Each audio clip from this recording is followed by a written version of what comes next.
Les expressions sont des phrases mathématiques. Elles contiennent des mots différents, des nombres, des variables, des constantes, des facteurs, et évidemment des verbes, les opérateurs mathématiques.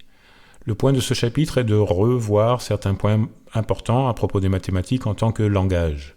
PEMDAS. La plupart des opérations sont assez intuitives. Si tout le monde n'est pas un as du calcul mental, on sait tous entrer 7 x 8 dans une calculatrice. Mais c'est quand les calculs deviennent un peu plus longs qu'il faut commencer à faire attention. Les opérations ont un ordre, certaines prenant la priorité sur d'autres. C'est là que l'acronyme PEMDAS devient utile. Tout d'abord, une règle générale, les opérations se font de gauche à droite dans le sens de la lecture. Sauf si. P pour parenthèse. Dans une expression, il y a parfois une ou plusieurs parties entre parenthèses. Elles peuvent être visibles ou sous-entendues. Ici, les termes dans le numérateur sont entre parenthèses. Les opérations entre parenthèses sont les premières à effectuer. E pour exposant. Un exposant est un nombre situé en haut à droite d'un nombre ou d'une expression entre parenthèses. C'est le nombre de fois qu'on multiplie 1 par un nombre x. Vous connaissez probablement le carré et le cube, mais sachez qu'il est aussi possible de multiplier un nombre par lui-même n'importe quel nombre de fois.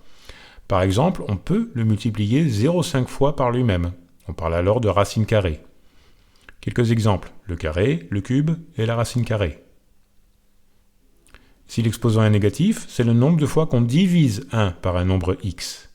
Et profitons-en pour rappeler que n'importe quel nombre à la puissance de 0 est égal à 1, et x c'est n'importe quel nombre. Les opérations contenant un exposant sont à effectuer après s'être occupé des expressions entre parenthèses. M pour multiplication, D pour division. Les multiplications et les divisions sont en fait une seule et même opération.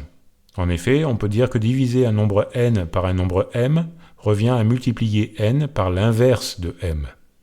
Et pour mémoire, l'inverse d'une fraction est lorsqu'on échange le numérateur avec le dénominateur. Tout nombre peut être écrit comme une fraction. Il se trouve que pour certains, le dénominateur de cette fraction, c'est 1. Les opérations contenant une multiplication ou une division sont à effectuer après s'être occupé des parenthèses et des exposants. Si les deux sont présentes, on commence, comme d'habitude, par celle qui est le plus à gauche. A pour addition et S pour soustraction. Comme avec les divisions, qui sont en fait des multiplications, les soustractions ne sont jamais que l'addition d'un nombre négatif.